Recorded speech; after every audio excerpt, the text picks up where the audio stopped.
Prontinho. Então, gente, boa tarde, gente. Boa tarde, excelentíssima Irene também. Eu me chamo Júlia e com todas as meninas, a Camille que está no online, a Maria, a Cecília, a Júlia, a Letícia, a Carol, a Duda, a Ana e a Luísa, somos todas do grupo de gênero, do GEL. GEL, que é o nosso grupo de extensão e pesquisa em organizações internacionais e diplomacia. E a gente vai começar a nossa roda de conversa, que todos que estão aqui devem participar também, com a presidente Irene Vidagala.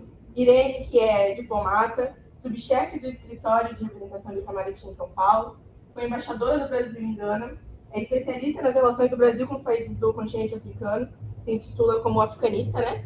E também é muito engajada na temática de gênero nas relações internacionais. Ela é presidenta da AMDB, que é a Associação das Mulheres Diplomatas do Brasil. E com ela apoia esforços para a maior presença de mulheres na carreira. E agora a minha fala vai diretamente para a senhora. Excelentíssima. Primeiramente, a gente gostaria de saber quem é a Irene, assim, como foi a trajetória e como é ser referência em tudo que eu citei, na carreira, fora dela também, na linha que a senhora decidiu seguir, nas pautas que apoia, nas missões no continente africano, tudo. Como é? E a gente não está escutando, o microfone está mutado. Obrigada por esse convite, por estar aqui. Boa tarde, que bom estar com vocês, com um grupo de meninas, mas também com os rapazes. Quem é a Irene? Essa minha carreira é uma carreira que já é bastante longa, né? São 39 anos de Itamaraty e uma carreira bastante fora da caixinha, né? Porque eu, desde que entrei no Itamaraty, eu fiz uma opção por trabalhar com temas que houvesse pouca concorrência. O Itamaraty é um espaço de muita concorrência, gente que entra no vestibular, todo mundo se achando a última cereja do bolo, né? Assim, aquela última bolacha no saco, todo mundo super, né, preparado, mas uma concorrência muito grande. E eu achei que uma forma de ganhar algum tipo de destaque seria trabalhar com tema pouco frequente. Então, eu fui trabalhar com a África desde que eu entrei no Rio Branco e acabou sendo uma opção que rendeu os frutos esperados. Eu consegui muita visibilidade, uma coisa que é pouco frequente para as mulheres, e consegui uma promoção muito, vamos dizer assim, ao topo da carreira, né? Uma promoção bem precoce. A minha turma era uma turma originariamente de 44 colegas e eu fui a quinta pessoa a ser promovida e a segunda mulher. Então, isso, para quem não trabalhava com aquele circuito do mainstream, que era fazer um posto Helena Rubinstein, né, que são aqueles postos famosos, seguido de América Latina, trabalhar nos gabinetes, ser assessora de gente que vira ministro. A minha vida não é, a minha história não é essa, mas trabalhar com uma coisa diferente acabou me dando essa visibilidade que me permitiu chegar ao ponto que eu cheguei. Então, vejam que, para mim, a visibilidade sempre foi um dado da minha carreira, né? Desde o começo, até o fato de você escolher uma coisa diferente já faz com que você vire uma aves rara, que todo mundo olha e fala, nossa, mas ela quer ir para a África. Então, a minha primeira remoção foi para Lisboa, a convite. A remoção foi para Lisboa, a convite, porque era para trabalhar com relações Brasil-Portugal, PALOPS, cooperação. Então, a primeira remoção para um posto excelente, que era Lisboa, já foi decorrente dessa minha especificidade como terceira secretária. Depois, a ideia de eu ir trabalhar em Angola durante a guerra, né? Todo mundo falou assim, que é essa louca que quer trabalhar num país em guerra, na África, ainda por cima. Então, aí eu fui construindo essa trajetória de visibilidade, o que eu acho muito relevante. Então, quando nessa trajetória eu pude talvez a coisa mais rica dessa trajetória terá sido a minha experiência com a pauta racista. Ter trabalhado em países africanos e ter que estudar as relações Brasil-África fez com que eu me defrontasse com a questão do racismo no Brasil e como ele era vivenciado nos países africanos. Como é que os africanos que vinham ao Brasil voltavam para a África com uma percepção de Brasil nada agradável. E você, como diplomata brasileira, ter que negociar essa cooperação, essa compreensão e esse diálogo entre figuras que vêm ao Brasil e experimentam no Brasil o racismo e suas manifestações mais duras, fez com que eu não pudesse evitar esse tema. Então, a questão da minha militância antirracista, ela entra por imposição do meu trabalho com relações Brasil-África. Então, para mim, foi muito interessante, segue sendo até hoje, o fato de eu poder ter experimentado e, a partir daí, ter podido escrever sobre a vinculação entre o racismo no Brasil e as relações Brasil-África. Veja que hoje a nossa conversa aqui não é essa, mas é muito importante, eu acho, na minha trajetória, sem dúvida, a relação Brasil-África, ela fica muito congelada no período da escravidão e no fato gerador da negritude do Brasil, que são todos os homens e mulheres que vieram escravizados. E o que a minha experiência de trabalhar na África no século XX e XXI me permitiu foi trazer essa relação com a África e o problema do racismo no Brasil para a agenda contemporânea. Então, eu vou contra o mainstream até da academia brasileira, que vai resgatar a negritude, a ancestralidade sempre no passado. E eu venho trazer esse debate para o contemporâneo. Então, isso também me dá muita singularidade no ambiente do debate, né? No ambiente acadêmico. Bom, então, isso... E aí você fala assim, como é que é isso? Eu gosto muito disso. Eu sinto muita satisfação pessoal por poder trazer esse debate que eu acho tão importante para a população brasileira e trazer uma voz que é muito isolada. A minha voz é muito isolada. Para vocês terem ideia, hoje eu passei 3 horas de manhã, quase 3 horas, como consultora de um roteiro, de um documentário sobre África e Brasil. E a minha fala é sempre uma fala de criar problema, porque todo mundo já tem um frame, já tem uma ideia de o que tem que ser dito, e eu vou lá dizer assim, não, vamos ver de outro jeito. Vocês estão todos congelados no tempo. Então, veja que isso me dá... É claro que todo ser humano precisa de reconhecimento, né? Um elemento da nossa autoestima vem pelo reconhecimento externo. Então, essa minha possibilidade de contribuir, as pessoas continuarem querendo me ouvir, né? É certamente um elemento de grande satisfação que me foi permitido por uma carreira singular. No tocante à questão das mulheres, eu passei a ser um nome mencionado e referenciado, até ser convidada para ser presidente da MDB, da associação, sobre a qual a gente falará um pouco mais depois, mas eu comecei porque eu já tinha, na verdade, eu já tinha uma visibilidade, né? Eu sempre fiz uma carreira fora dos padrões, né? Já começa trabalhando com a África, com o país em guerra. Então, eu sempre fui muito vocal. Eu nunca temia a estrutura de poder que estava em cima de mim, eu sempre achei que eu tinha alguma contribuição a dar. E na questão das mulheres, durante o governo Bolsonaro, eu fazia críticas. Eu comecei a fazer, como o Itamaraty ficou sob ataque, né, sobretudo no início, no período do primeiro chanceler, eu comecei a manifestar isso de uma forma republicana, mas indicando que a gente estava sendo... havia um ataque à instituição, não estava nem discutindo política interna, eu estava discutindo o ataque à instituição. E aí eu fui ganhando visibilidade, porque, enfim, não tem quem fale fora do Itamaraty, eu falava. E aí eu incorporei a agenda de gênero quando a gente começou a ver na gestão Ernesto enfim, tudo tinha a ver com o governo de direita, né? De direita e extrema-direita, que silenciou as mulheres. E o Itamaraty viu isso também. Então, eu aproveitei para falar. Aí eu fui ganhando um protagonismo, uma voz, e até que, quando agora criaram a MDB, as colegas resolveram me escolher, porque eu já tinha essa, vamos dizer assim, essa imagem pública. Então, hoje em dia, ser uma militante da questão racial me dá muita satisfação, porque eu acho que é uma contribuição efetiva.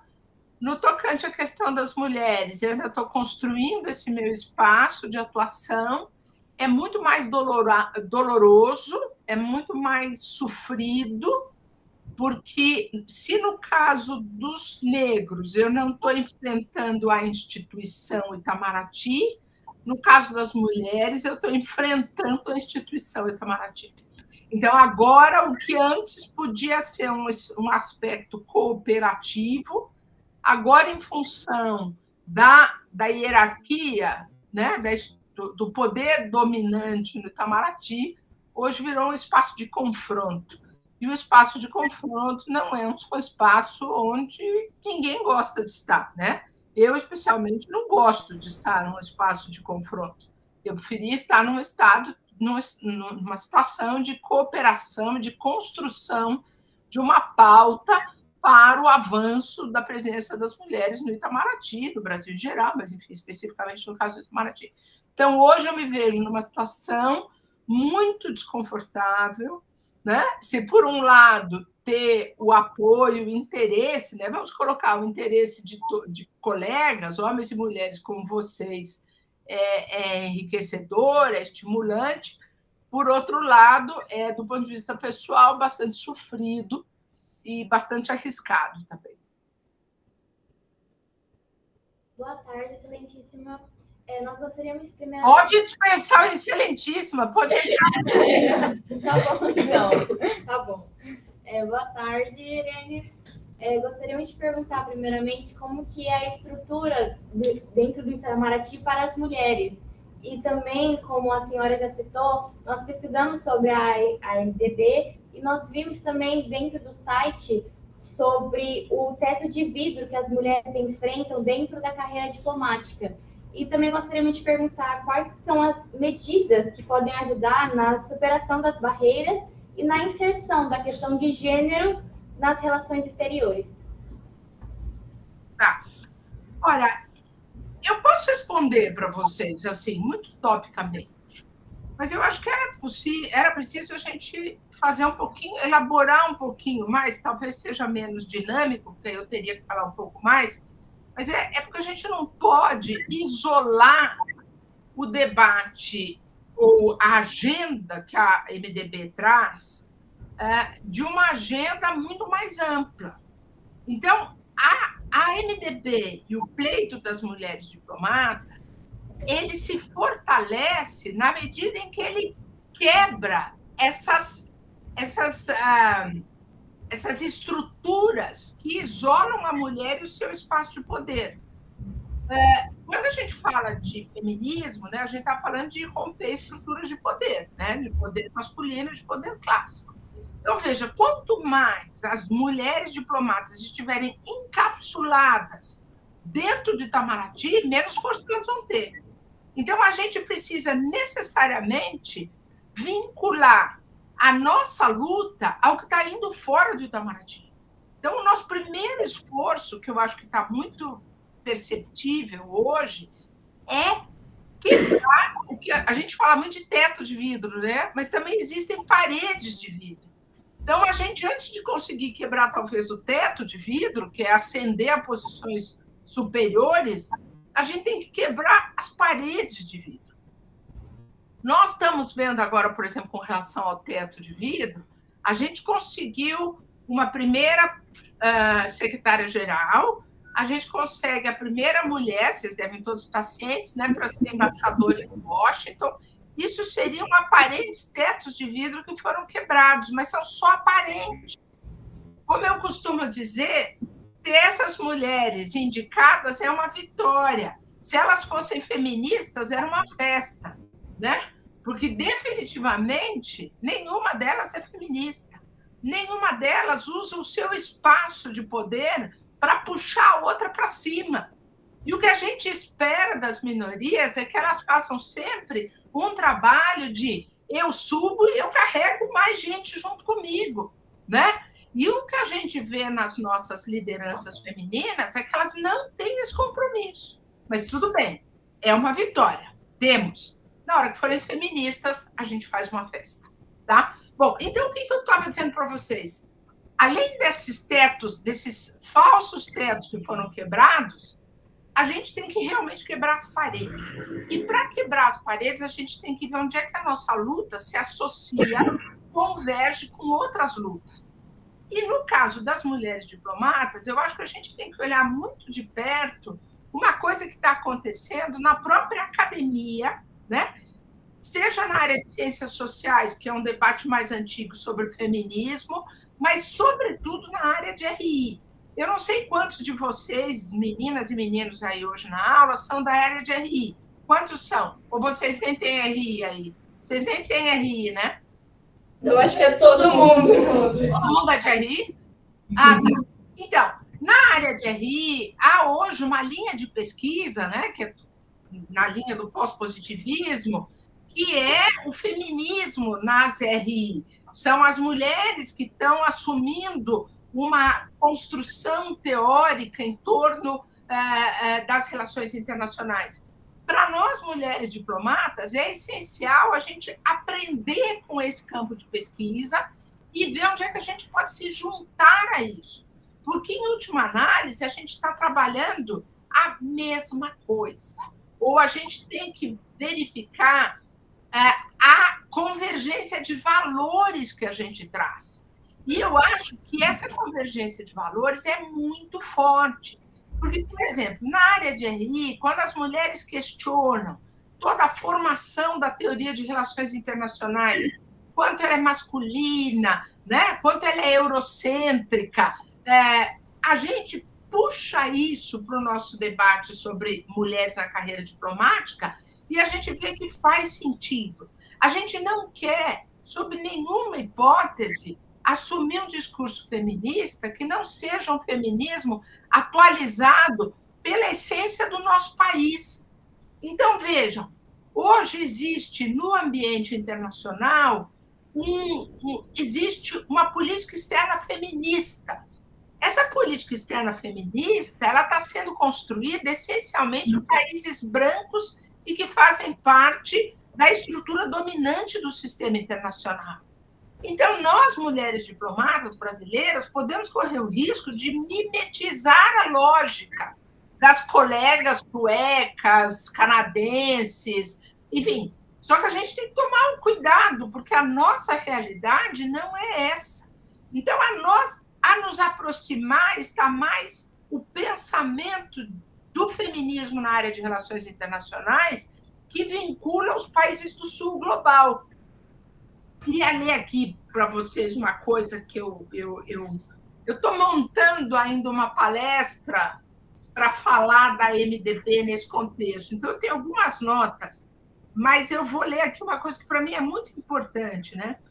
Da mesma forma como as teorias feministas buscam renovar e aprimorar as teorias de relações internacionais, o movimento das mulheres diplomatas visa contribuir para a reflexão, planejamento e execução da política externa, problematizando o espaço do poder masculino na diplomacia. Então, veja, a gente necessariamente tem que se inserir, não é só a mulher estar representada na diplomacia, ter lá as nossas caras, é que tipo de contribuição a gente traz à diplomacia. E tem que ser uma contribuição própria da nossa sociedade. Então, a MDB ela tem uma proposta de trazer mulheres negras, a gente não abandona a gente tem um GT, um grupo de mulheres negras, quando a gente quer a presença da mulher, é a mulher negra. A gente discute sempre, está no nosso documento, a gente quer trazer a mulher indígena. Não há indígenas no Itamaraty, mas no nosso discurso isso está presente e a gente quer trazer isso para a nossa prática. Enfim, eu perdi um pouco qual era a pergunta que você fez, talvez você queira repetir, mas o que para mim fazia sentido e eu busquei nessa resposta era dizer para vocês que o movimento das mulheres diplomatas brasileiras tem que ser inserido num ambiente mais amplo de reflexão sobre a mulher no campo das relações internacionais, porque senão a gente fica muito isolado. Vai lá, volta na pergunta para eu poder, porque eu já perdi, né? Mas só para eu queria pôr esse componente. Tá bom. A primeira foi sobre a relação como que é a estrutura do Itamaraty para as mulheres, e a segunda pergunta foi quais seriam as medidas que podem ajudar na superação das barreiras e na inserção da questão de gênero nas relações exteriores. Tá. A MDB, ela foi criada em janeiro, né? Ela tem menos de 6 meses. Então, a gente já está fazendo um barulho total. Depois eu conto mais para vocês, que essa é a parte divertida. Mas na verdade, a gente é uma estrutura nova, legalizada com o CNPJ, mas a plataforma de mulheres que conversam dentro do Itamaraty, ela nasce 8 anos atrás. E aí é muito interessante, porque nós decidimos criar essa associação e a gente hoje, com 5 meses de existência, a gente congrega 67% das mulheres na ativa. 67% de mulheres é muito, é maioria qualificada. O que significa que a gente tem um endosso fortíssimo do conjunto de mulheres. Isso é uma mensagem que a gente tem sempre que dizer. Olha, não sou minoria, vocês não estão falando com um grupo de militante radical, nós somos 67%. Tá? Então, isso é muito importante. Isso define, a pergunta era sobre estruturas, isso mostra como a gente pode redefinir algumas estruturas. A nossa lista de diplomatas, a nossa informação em termos de recursos humanos, que está consagrada no Itamaraty, ela não faz um corte de gênero. Então, se você pedir uma lista de mulheres, não existe. É aquela coisa de, humano é tudo igual, não tem cor. Você tira a individualidade e apaga o problema. Então, nós hoje, no nosso grupo de trabalho de estatística, a gente tem um grupo de monitoramento estatístico. A gente está construindo indicadores para trazer para o Itamaraty, porque a estrutura do Itamaraty para mulheres é uma não estrutura. O Itamaraty nos toma como diplomata em ponto. E é o que eu digo, é o discurso do humano tem tudo a mesma cor, né? Então, a gente precisa reconfigurar isso para, nas listas de antiguidade, por exemplo, nas listas de diplomata, conseguir separar o que são mulheres e o que são homens. Nós estamos às vésperas de um processo de promoções, que deve sair hoje, amanhã. A gente fez um trabalho braçal de escrever uma lista de homens e de mulheres e mandar para os votantes nesse quadro de promoções, para que ficasse bastante singularizado do que se diz com frequência que não tem mulheres em não tem candidaturas de mulheres em número significativo. E a gente foi dizer, olha, está aqui a lista de mulheres que são candidatas. Não precisa ficar procurando no meio de um monte de homem. A gente já indica quem é. Então, a estrutura para a mulher do Itamaraty hoje é uma não estrutura. A estrutura para a mulher, ela é tão ignorada, que a primeira creche para filho de mulher diplomata ou de homem diplomata que possa ter, né, a responsabilidade da ocupação dos filhos, do cuidado dos filhos, ela surge o ano passado num acordo com o Ministério da Saúde, que é nosso vizinho. Então, a gente está falando em 2022, a primeira creche. Foi já neste século que as mulheres diplomatas, já nesse século, enfim, 2015, talvez, que a gente conseguiu, não sei exatamente a data, mas alguma coisa por aí, 2016, a primeira sala de amamentação do Itamaraty. Então, veja que a própria ausência é o próprio apagamento da figura feminina. E a gente tem que mudar essa estrutura. Rapazes que estão nos ouvindo, isso incomoda muito? Não incomoda. Não podem se incomodar com fatos. O que a gente tem é que mudar os fatos, reconhecer que eles existem.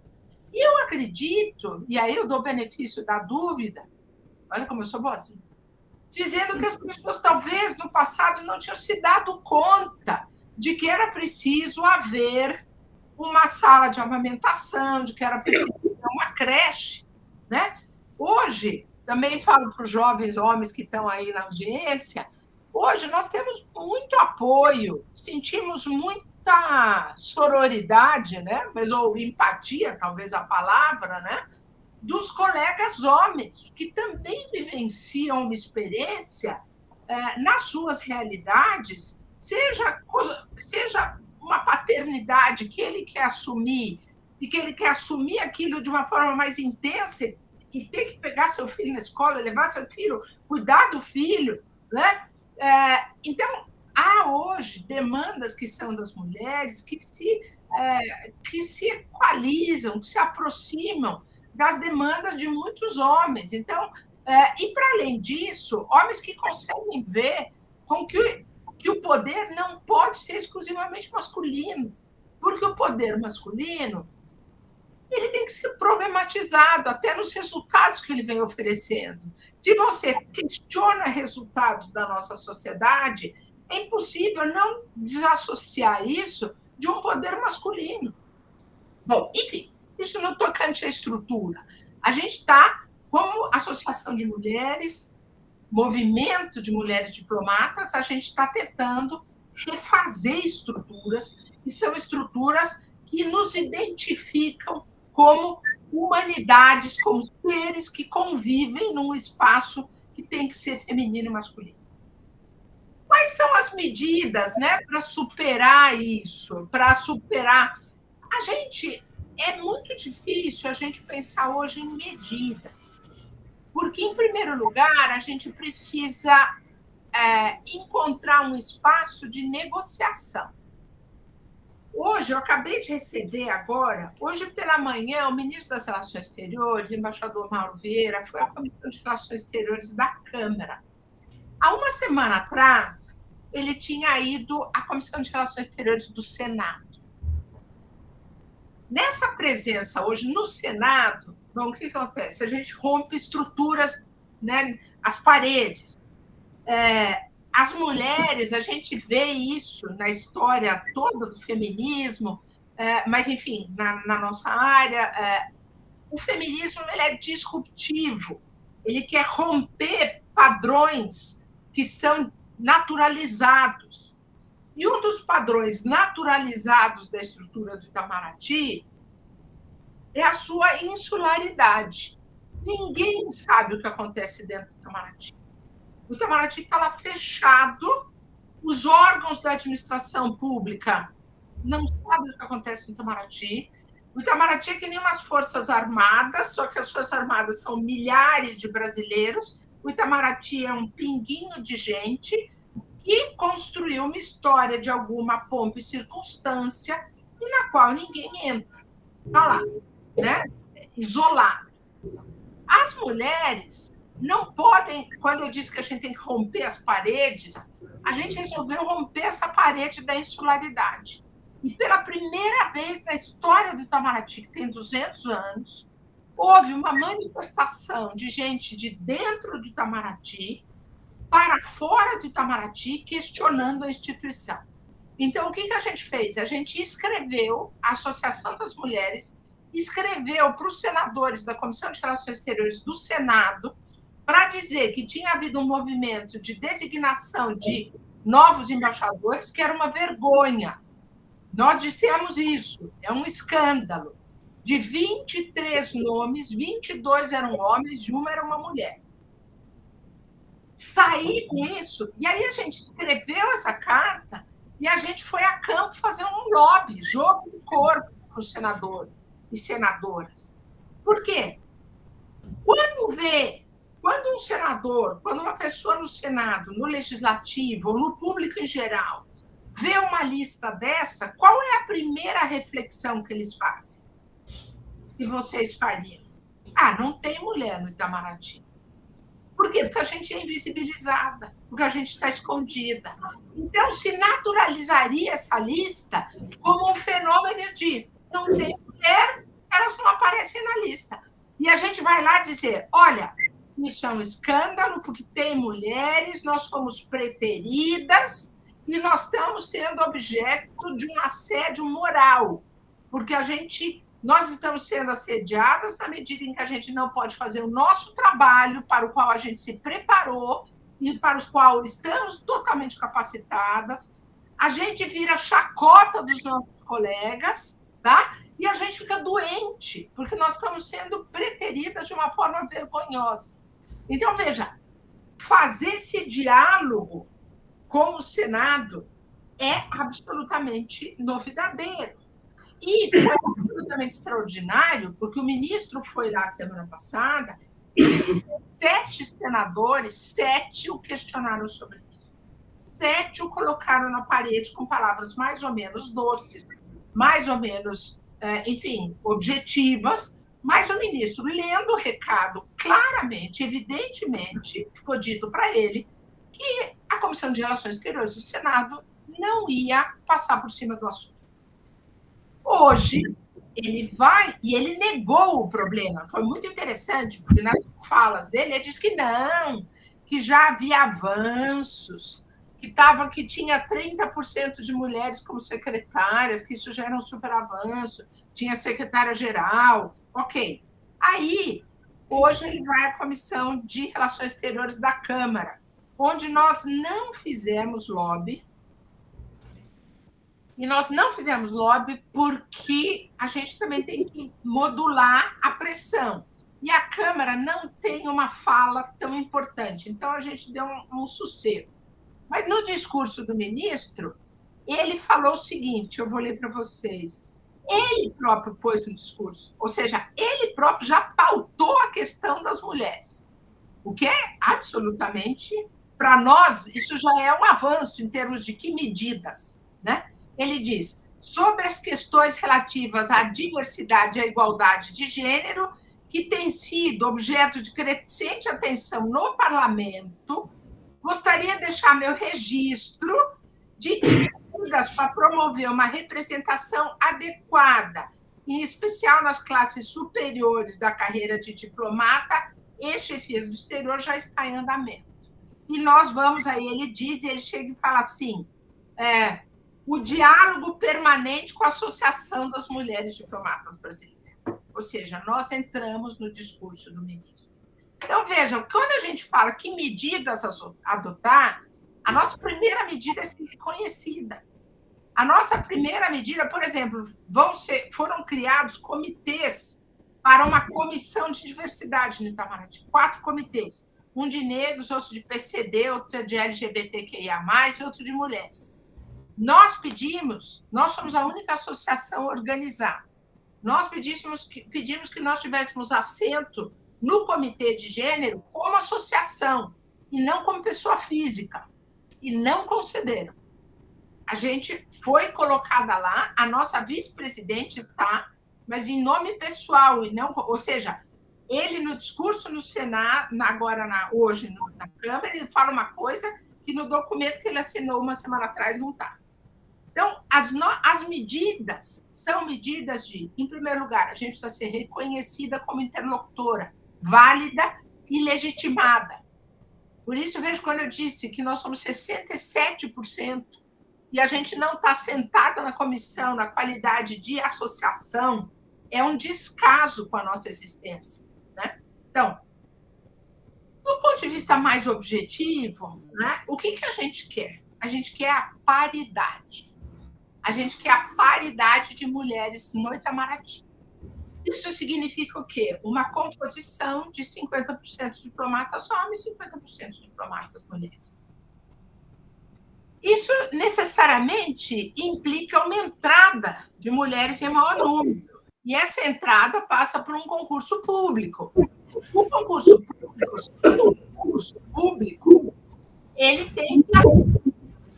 Oi, tá um barulho. Ele tem que atender... Eu acho que se você desligasse o som aí da sala de aula...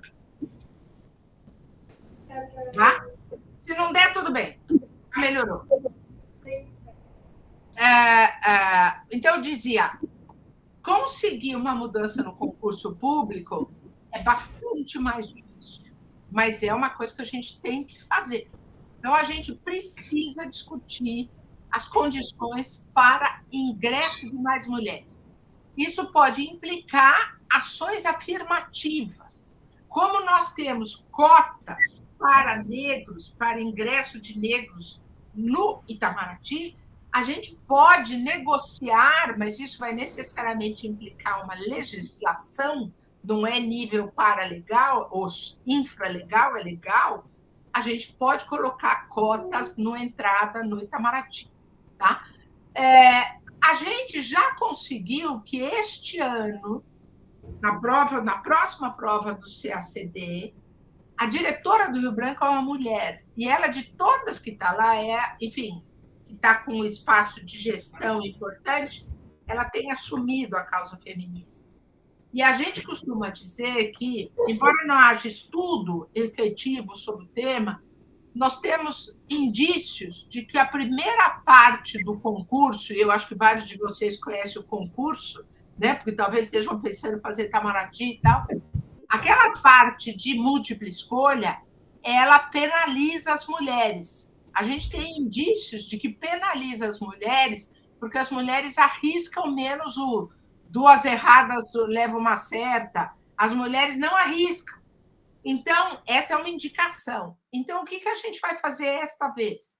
Em vez de haver uma aprovação para a segunda fase, num coeficiente, vamos dizer, de 3:1, se são 30 vagas, vamos aprovar, ou 300, né, 10:1, a gente aumentou, a diretora do Rio Branco conseguiu aumentar 30% esse coeficiente, para poder ter mais mulheres indo à segunda fase. Indo mais mulheres à segunda fase, eventualmente a gente vai estar, eventualmente, enfim, algumas mulheres mais poderão ser beneficiadas pela oportunidade de fazer a segunda fase, então superar minimamente a questão da primeira fase. Vejam que são muitas medidas que a gente está tomando, e com vistas à paridade, o que a gente hoje defende, nós como associação, é que a gente vá alcançando a paridade, a gente está cobrando isso. A gente quer paridade nas chefias, porque a chefia vai tender a trazer mais mulheres para o clubismo. O clubismo é uma existência no ambiente masculino, em qualquer, enfim, né? Se você tem um chefe homem, ele vai se circular de outros homens, porque ele faz parte daquela socialização masculina, e quando ele se projetar para cima, ou para uma embaixada importante, ele vai levar esse conjunto de agregados dele. Então, a gente precisa romper a prática do clubismo, trazendo, talvez, né, não um clubismo feminino, mas uma presença feminina que possa romper essa lógica do clubismo. Então, ter mulheres em paridade nos cargos de chefia e nas chefias de embaixadas importantes é uma medida que nós estamos pedindo. Então, nas próximas promoções, a gente escreveu para todos os integrantes da comissão pedindo 50% ou paridade nas promoções. A ideia da paridade é uma ação afirmativa. A gente precisa estruturas que sejam ações afirmativas. O nosso chanceler, quando ele está falando com o público, quando ele fala no Congresso, quando ele fala na imprensa, ele sempre repete que não dá para mudar porque é um problema estrutural que não entra mulher. Uma coisa é você não ter mulher entrando e você fica ali no patamar dos 25%, a última turma foi 41%. Uma coisa é você ficar transitando nisso e outra coisa é você escolher 10 secretários e você dizer que você não tinha 5 mulheres para ocupar metade das vagas. É claro que havia 5 mulheres para ocupar metade das vagas. E 5 mulheres com competência. Isso, competência, mérito, a gente nem discute, porque isso, ça va sans dire, diriam os franceses. É óbvio que a gente está falando de gente que tem mérito, tá? Então, veja que usar o instrumento, ou usar a alegação de que entram poucas mulheres para dizer que não compõem paridade na chefia é uma instrumentalização perniciosa e falaciosa da nossa demanda, né? É uma instrumentalização falaciosa desses números de que nós somos poucas na carreira. Então, o que a gente tem que fazer? Qual é a nossa medida? Né? Perguntaram quais medidas para superar. Educação. A gente tem que falar muito. A gente tem que falar entre as nossas próprias associadas.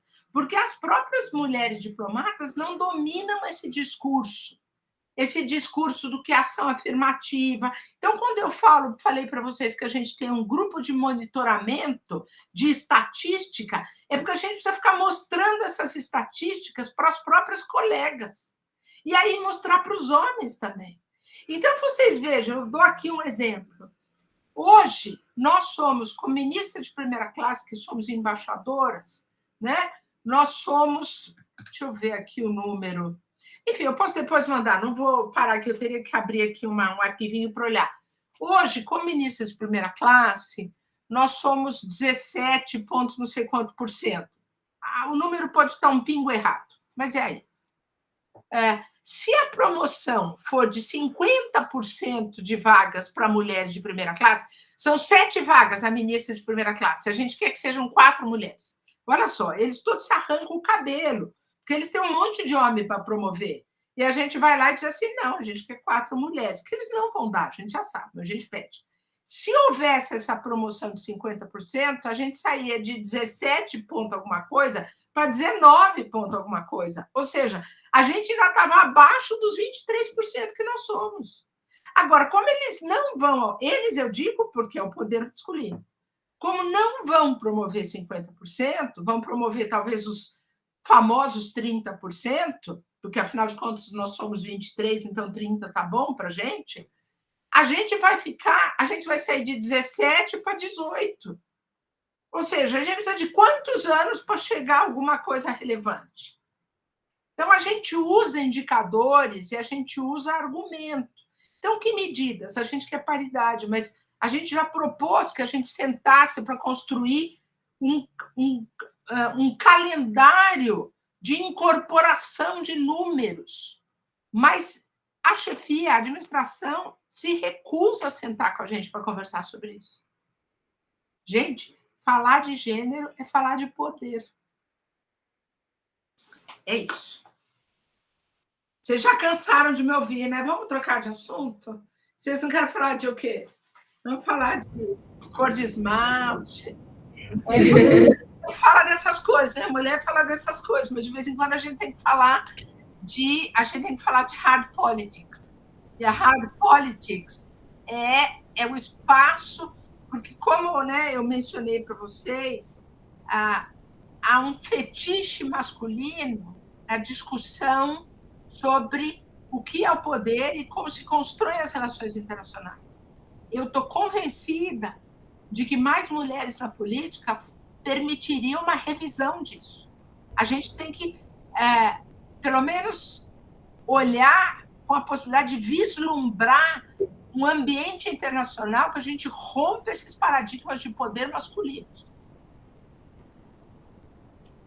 E aí, crianças, vamos lá. Crianças não, tudo mulher grande, tudo homem grande, mas é que eu tenho idade de ser avó de você. Boa tarde, Irene. Então, agora com enfoque nas suas vivências, tendo em vista que sua carreira no Instituto Rio Branco começou em 1986, para você, pessoalmente, qual foi a mudança mais marcante que a senhora notou a respeito das mulheres dentro dessa estrutura, que era historicamente dominada por homens? Então, para a senhora, talvez uma mudança simbólica que você percebeu. E dentro dessa perspectiva, como você tem se sentido, assim, com toda a repercussão que a LDB está tendo, assim, e também a sensação de estar no cargo de presidenta? Olha, outro dia eu dei uma entrevista que eu gostei de uma reflexão que surgiu na hora. Me perguntaram, né, quem eram as minhas referências como mulheres no Itamaraty. Aí eu olhei e falei assim, não tem. Quando eu entrei no Itamaraty, em 1985, as mulheres que hoje são embaixadoras aposentadas, elas ainda não eram embaixadoras. Elas ainda estavam ali struggling, né? Mimetizando o mundo masculino e tentando alcançar algum espaço. As mulheres das primeiras gerações, a gente não conhecia essa história, que essa história estava apagada. Então, quando eu penso qual a diferença de quando eu entrei e de hoje, é que hoje há uma trajetória conhecida de mulheres. Hoje há uma presença, há uma luta por um espaço de reconhecimento, que na minha época não existia. Na minha época, a gente não tinha o feminino dos cargos. Era tudo secretário, né? Ministro, embaixador, não tinha embaixadora. Vejam que nessa entrevista eu falo que as minhas referências foram as minhas colegas de turma. Nós somos de uma turma muito, eu acho super interessante, que nós éramos 10 mulheres, numa turma de 44. Ou seja, a gente era quase 25%. Essas 10 mulheres, 6 delas se tornaram embaixadoras, ministras de primeira classe. É 60%. Eu acho que não há nenhuma turma em que os homens tenham alcançado 60% de êxito, se a gente pensar que êxito é chegar a ser embaixadora, tá?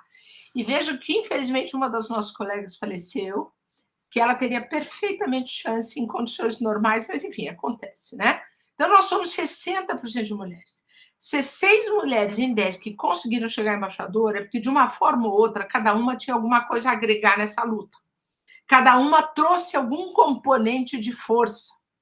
E a gente se associou, não porque a gente fosse idêntica, nós tínhamos as nossas diferenças, mas eu acho que, ao fim e ao cabo, como dizem em Portugal, a gente constituiu uma aliança que nos manteve fortes, que nos manteve como uma força. E hoje nós somos a geração que está lutando por alcançar esse poder, né? Nós somos aquelas que estamos lutando para chegar nos postos de chefia, para ocupar embaixadas importantes. A gente ainda não chegou, tanto a secretária-geral como a embaixadora que vai para Washington, ainda são gerações, são um pouquinho mais velhas que nós, que a minha turma.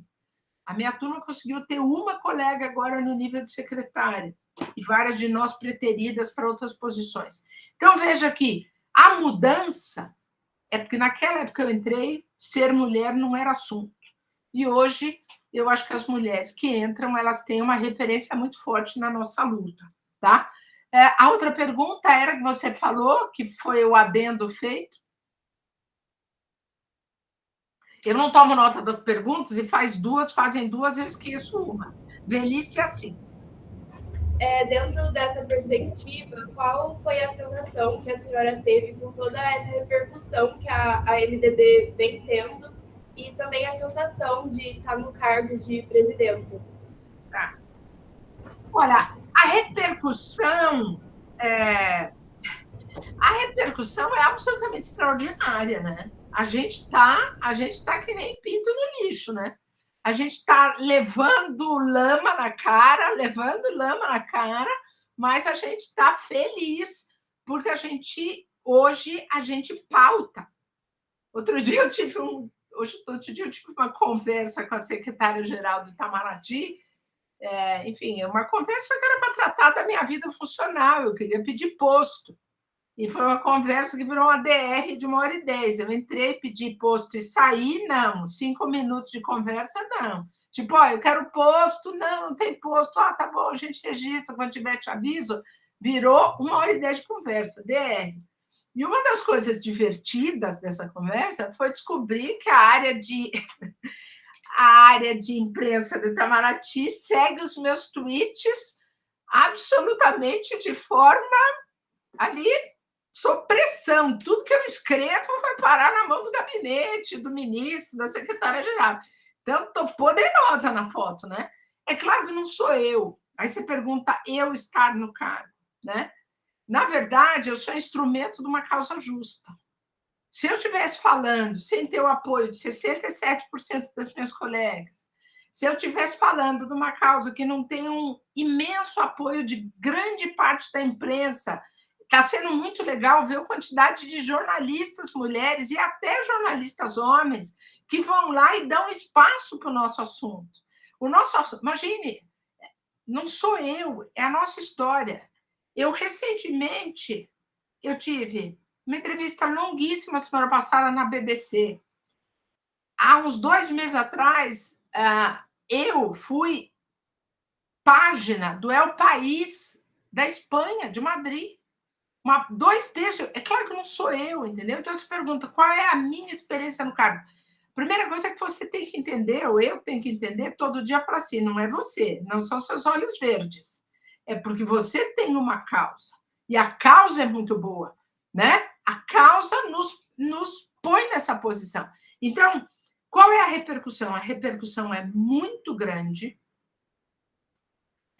Eu acho que a gente está, quando nessa DR com a secretária-geral, que ela resolveu me dar né, me tentar me enquadrar, o que eu disse para ela foi o seguinte, o momento é este, a causa é esta, não vou sair dela. Né? Existem momentos que a história ela coloca uma pessoa ali, não sou eu, é um momento da história e é tudo que está em torno. Se a gente não tivesse uma boa causa, a gente não tinha conseguido que 7 senadores falassem do assunto. Entendeu? Então, é isso que precisa estar. E aí a gente precisa ter força para não perder o momento.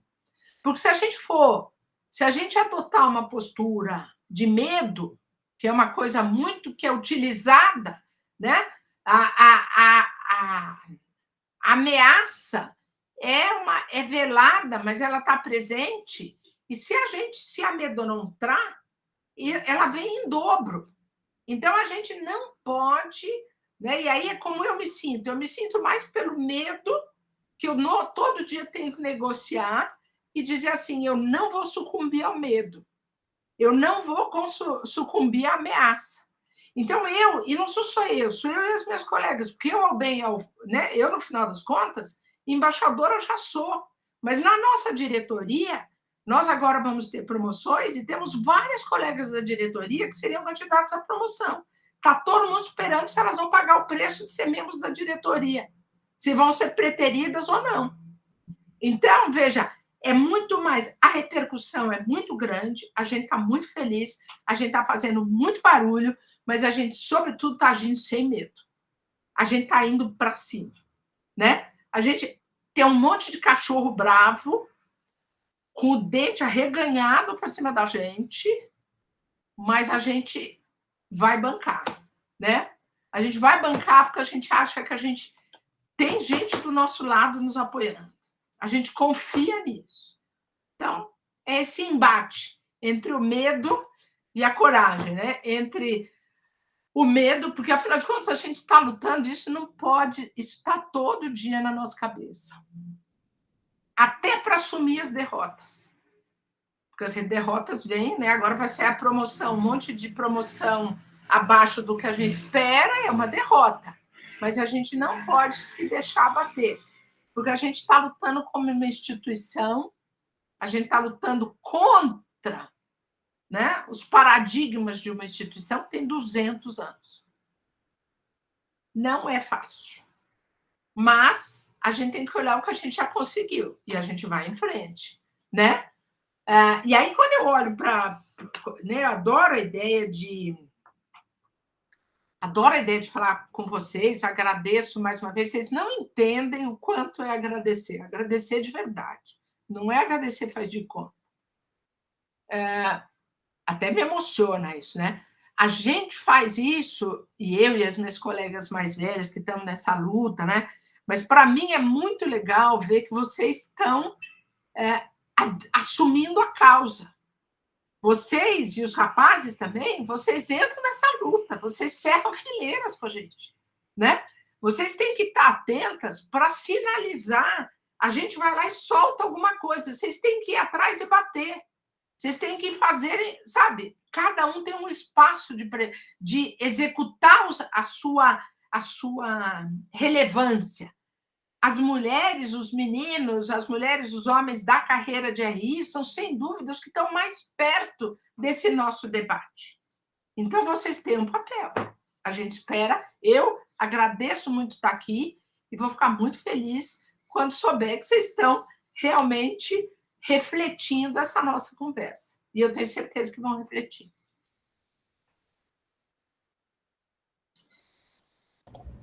Boa tarde, Irene. A gente agradece muito também você é uma referência para nós. E eu queria trazer uma perspectiva do governo Lula para o debate, né? Eu queria saber quais as diferenças notórias dos primeiros mandatos do Lula para esse atual mandato em relação às políticas de gênero dentro do Itamaraty. E também eu ia trazer sobre o fato da primeira mulher ser considerada, ser anunciada, né, embaixadora em Washington. E eu queria saber quais são essas expectativas da MDB para esses próximos 4 anos de governo Lula. Começar do fim, expectativa todas, a gente quer que materialize, né? A gente está atuando para ver muita mudança.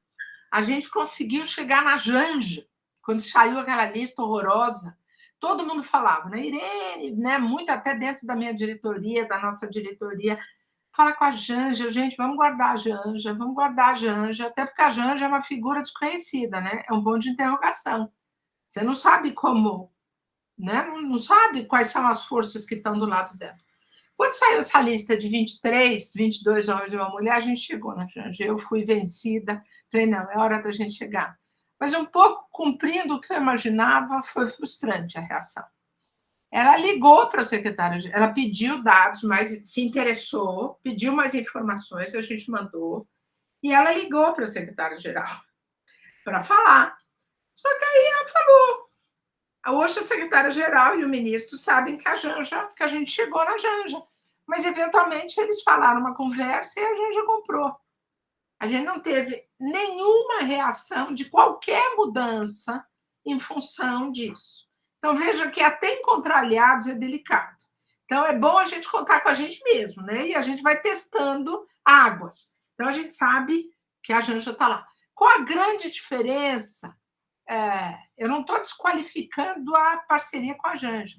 Eu estou apenas dizendo que o ambiente é de águas muito turvas.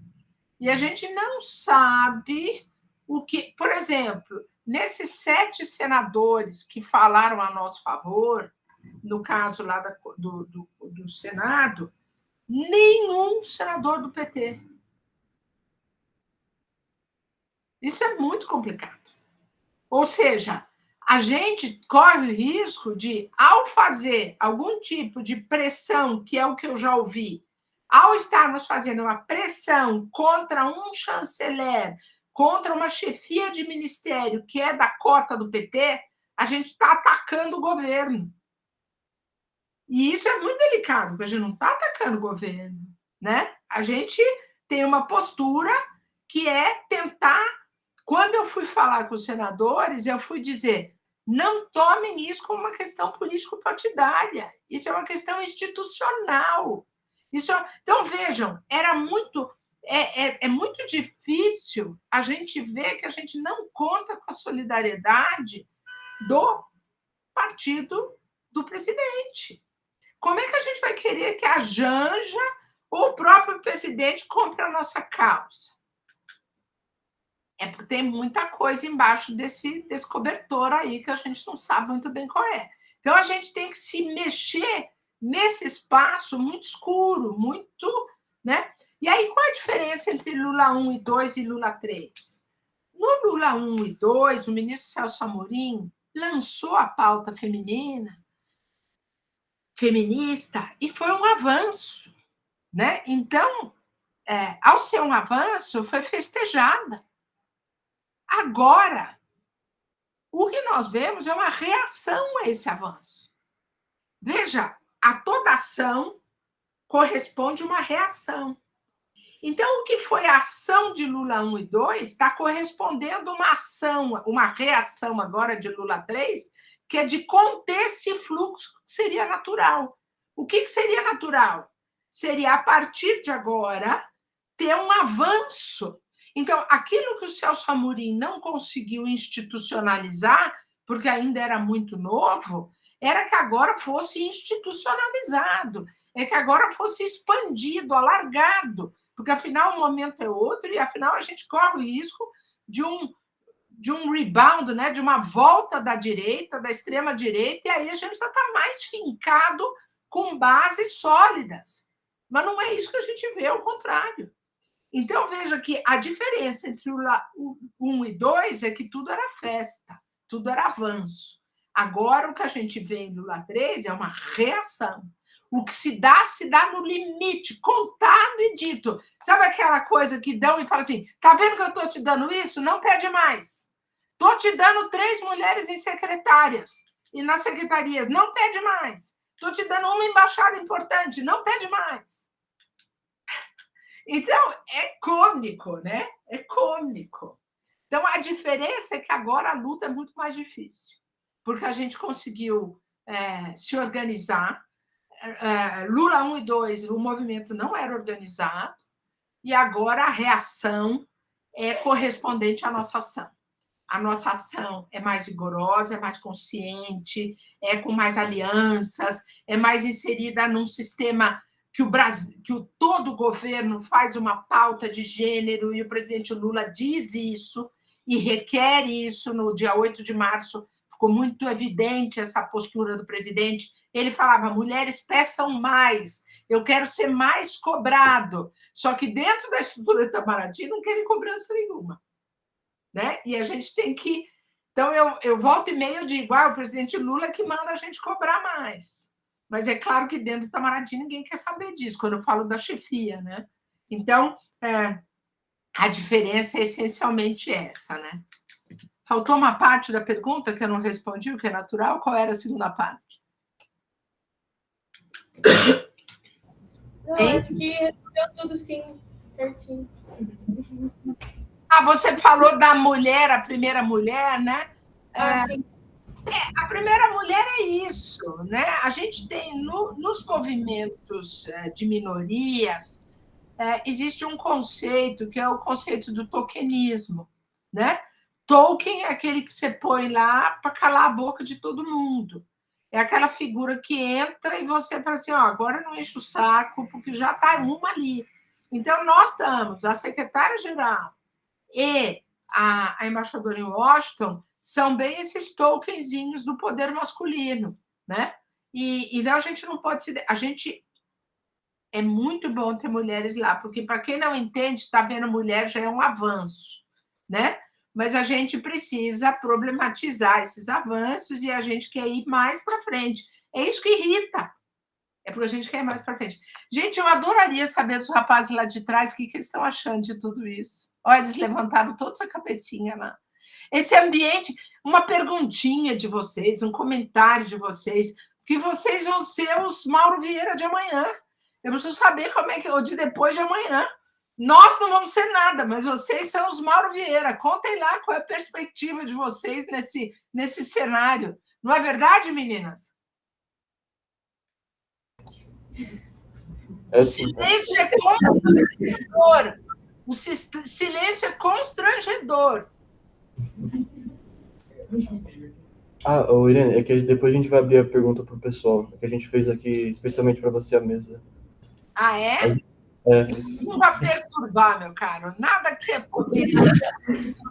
Poder instituído, para mim, é um não poder, tá? Então, mesmo quando, enfim, você vê que eu sou meio...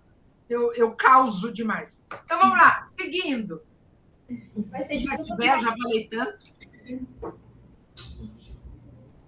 Boa tarde, Irene. Bom, agora a gente queria abordar um caráter mais pessoal e focado mesmo nas suas próprias experiências. E queríamos perguntar se, avaliando os seus mais de 30 anos de carreira, se existem momentos em que a senhora se lembre em que alguém a subestimou apenas pelo fato de ser mulher, ou alguma situação machista que a senhora viveu, mas, além disso, se houve alguma situação onde a sua perspectiva feminina possibilitou uma ação mais assertiva, e o que a senhora acredita que as mulheres podem acrescentar para a vida diplomática? Resolvi escrever, né? Gente, a primeira parte da pergunta é: isso não é uma pergunta. Quer dizer, é claro que é uma pergunta. Mas a singularização das experiências não constitui história. A singularização dos casos favoráveis e contrários não servem à causa. A causa, o que serve é a generalização e são os números. Então, quando a gente vê eu estar, ou mesmo na minha turma, termos chegado a 60% de mulheres embaixadoras, mulheres não chegam a 60% de embaixadores. Mulheres não chegam a 60% a conselheiras. Então, o que eu tenho que olhar não é o meu caso. O que eu tenho que olhar é o conjunto dos casos. Porque o fato de eu ter vivido ou não vivido experiências de preconceito, que aí não seriam nem de preconceito, mas seriam situações de, enfim, pontuais, né? Preconceito é contra o conjunto, né? Essas minhas histórias mostram apenas que eu sou diferente. E a mulher que é diferente, ela não faz história, né? Quer dizer, eu estou tentando colocar o seguinte: você não, e aí eu conto uma história minha, porque é isso que vocês queriam, né? Tem que contar. Uma vez um chefe queria que eu fosse trabalhar no consulado do Brasil na fronteira, aqui da América do Sul, e eu falei: mas embaixador, por que o senhor quer? Eu conto sempre essa história. Por que o senhor quer que eu vá para um consulado de fronteira onde tem todo mundo drogado, tráfico de arma, contrabando? Por que o senhor quer que eu vá para lá? Eu falei assim: Irene, porque você leva a faca na bota. Ou seja, eu sou uma mulher que leva a faca na bota. Agora, todas as mulheres levam faca na bota? Será que toda mulher tem que levar faca na bota para conseguir ter o seu espaço de expressão profissional? Né? Então, o fato de eu carregar faca na bota, o fato de eu ter tido a coragem de ir para um país em guerra, e que deu essa singularidade para a minha carreira, mostra apenas que você tem que ser muito diferente para conseguir algum lugar ao sol. Agora, os homens que têm lugar ao sol não têm que fazer nenhum ato heróico, não tem que carregar faca na bota. Eles chegam porque é natural que eles cheguem. Enquanto que para nós, mulheres, não é natural que a gente chegue. A gente tem que carregar faca na bota, a gente tem que ser louca e parar num país em guerra, a gente tem que escolher uma área que ninguém escolhe, tá? Enquanto que os meninos que fazem uma carreira brilhante, que estão todos aí mandados agora para tudo quanto é boa embaixada, só fizeram o óbvio, só fizeram o clássico, só fizeram o tradicional. Então, os meus momentos foram momentos que eu escolhi, portanto, foram perfeitos. Foi a minha opção que eu tinha no momento e que me renderam muito bem, né? Então, a minha situação individual... Desculpe frustrar a pergunta, mas é que ela é absolutamente irrelevante. Ela é irrelevante, né? Não vale nem contar a história, porque vai dizer assim: olha, é o que os homens gostam de fazer. É porque vai fazer, mas a Irene conseguiu. A Irene conseguiu a que custo? Então, eu prefiro melhor ignorar. E eu gosto de falar: olha, na minha turma, 60% conseguiu. Por que nós conseguimos? Porque nós éramos muitas, um número de mulheres, em termos relativos, mais ou menos dentro da média, mas em termos absolutos, um número muito expressivo. E ao sermos muitas do ponto de vista absoluto, nós conseguimos fazer a diferença. Então, o que conta é, queremos números. Os números absolutos de mulheres os números vão fazer diferença. E é essa a referência que eu trago da minha turma. A gente quer número absoluto. Bom, o que a mulher pode acrescentar? Esse é um debate que vem um debate muito, né, na área de RI. O pessoal está fazendo essa reflexão, estão fazendo estudos, né? Como as lideranças femininas alteram as estruturas de poder. A gente teve agora o caso recente da primeira-ministra da Nova Zelândia, né? Que até abriu mão do cargo, que tinha feito um trabalho considerado muito positivo na pandemia. O que a mulher acrescenta? Eu acho que a gente vai observar, conforme a gente vá podendo realizar e essa experiência que não temos ainda. A gente não tem.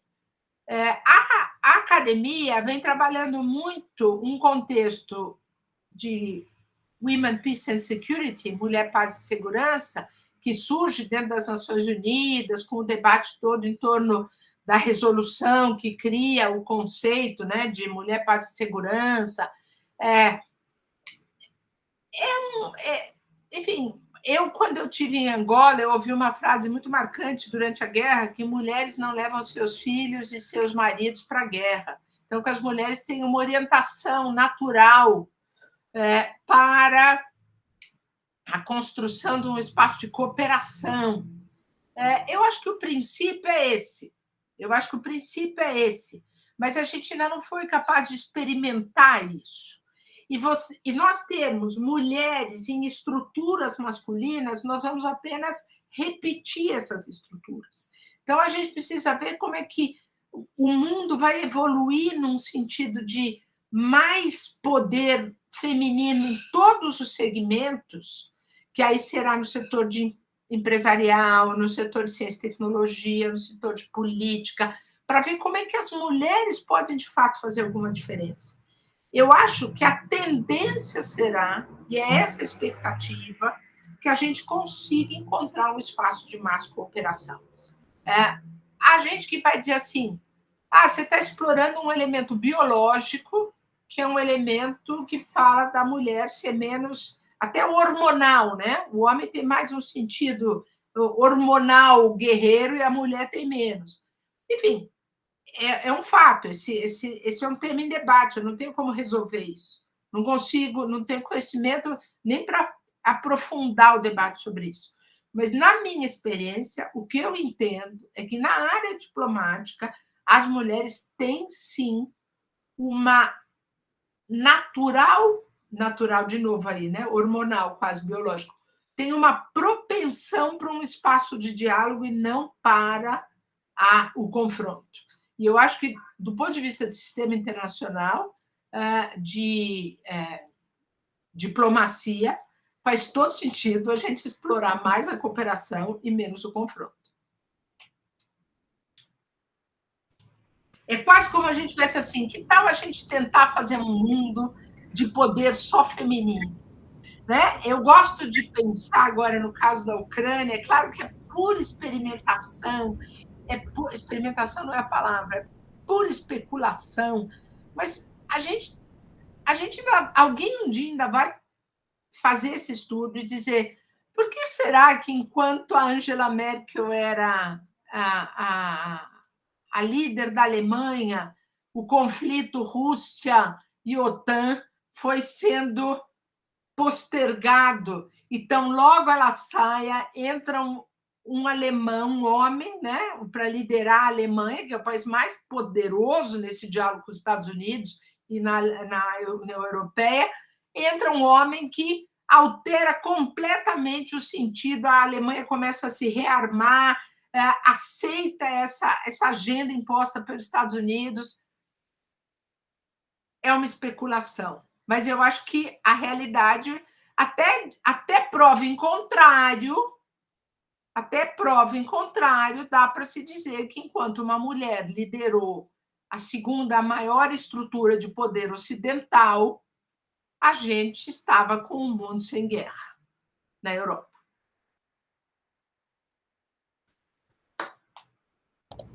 Oi, Irene, tudo bem? Eu só queria acrescentar que eu estou muito agradecida por essa oportunidade isso é tanto um feito acadêmico, mas também da minha vida pessoal, então muito obrigada novamente. E aí, agora para a pergunta. Recentemente, a gente viu o caso, né, do jogador Vini Júnior, e que demonstrou um pouco mais das ações do Itamaraty no dia a dia, né? E aí, com isso em mente, ao analisar o projeto do primeiro governo Lula, vemos que entre as pautas temáticas, né, de ações afirmativas, as relações étnico-raciais. Com esse viés, quais são as ações futuras do novo governo Lula que poderiam ser feitas em situações similares como a do Vini Júnior?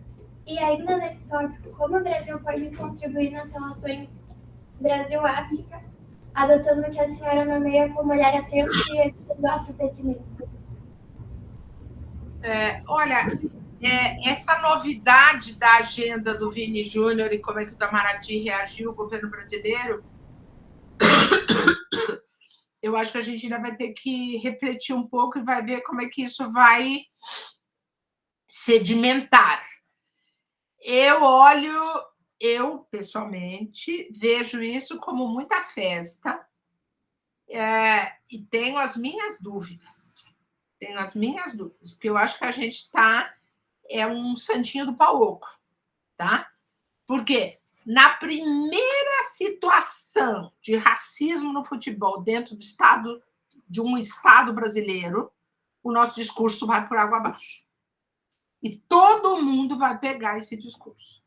Quantas terão sido as vezes que dentro do futebol nós vivenciamos algum tipo de situação de racismo, isso para ficar só no futebol, hein? E a nossa reação foi menos do que deveria ter sido.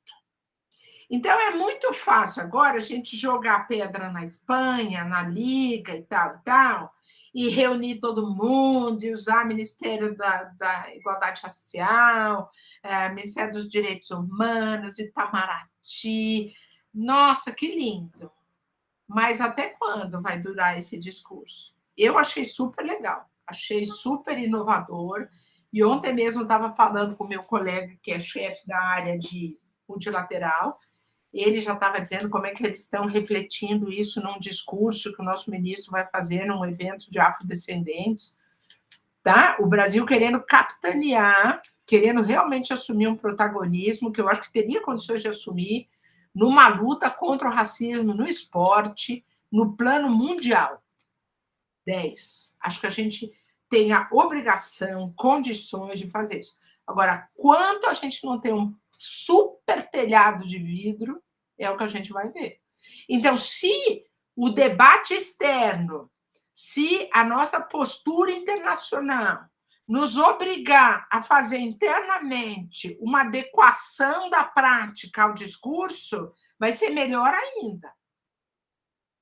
Agora, eu não sei o quanto a gente está legitimado na nossa prática, porque a gente está muito mal na foto, na luta antirracista, né, na questão de direitos humanos e ataque aos direitos da população negra, né? Eu vou ver isso, mas eu acho bem... Eu vou ver, enfim, vamos assistir à evolução disso.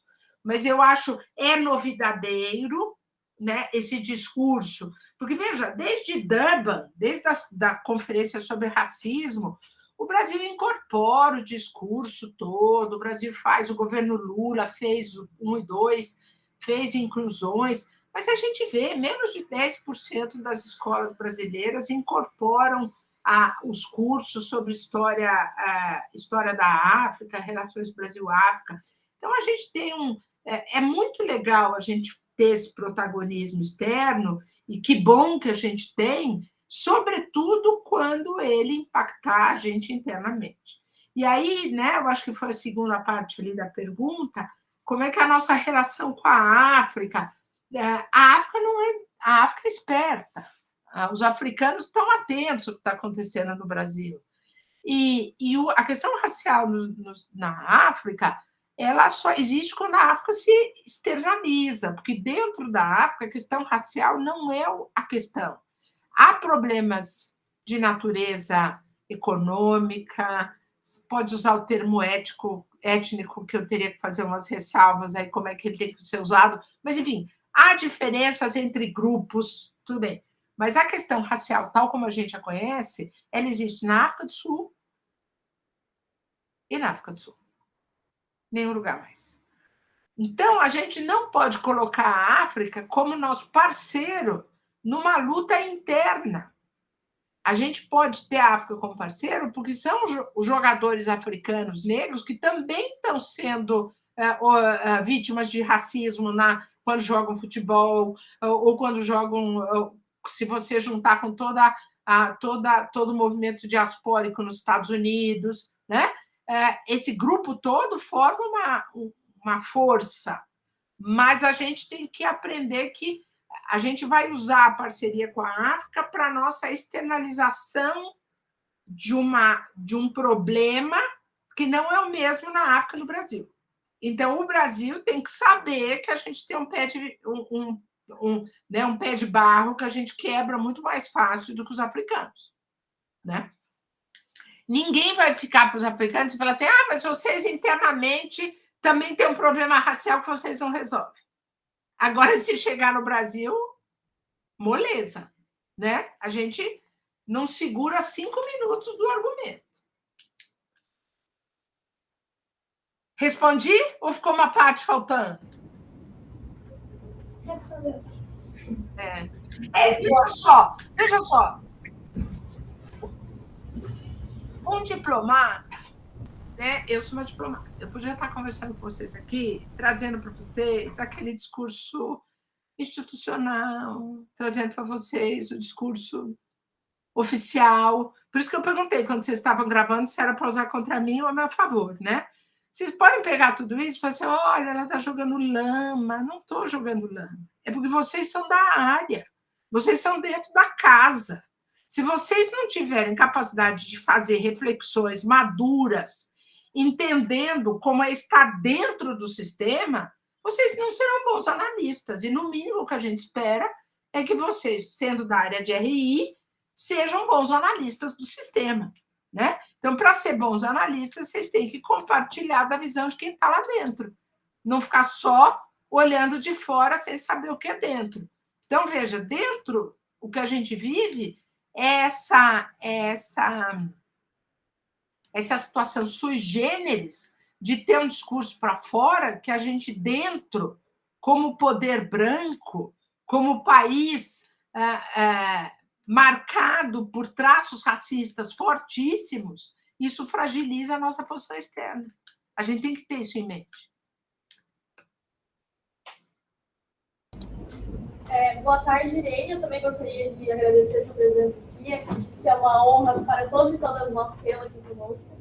E a partir da sua experiência, tanto em postos nacionais quanto em postos internacionais, em especial, como já citado, no continente africano, que, como foi apresentado pelo documentário produzido por vocês, Exteriores, Mulheres Brasileiras na Diplomacia, que particularmente eu achei muito corajoso e incisivo, como deve ser. Existem mais embaixadores em países africanos em comparação com países europeus e norte-americanos, por exemplo. Então, eu gostaria de saber como a senhora interpreta essa relação do gênero e posições de poder em cargos hierarquizados, tanto no exterior, em organizações internacionais, órgãos de representação da ONU, como também em postos nacionais. De novo, eu volto para os números, que hoje em dia são os nossos grandes parceiros. Foi-se o tempo que as mulheres estavam mais na África. Hoje em dia, a gente perdeu espaço até na África.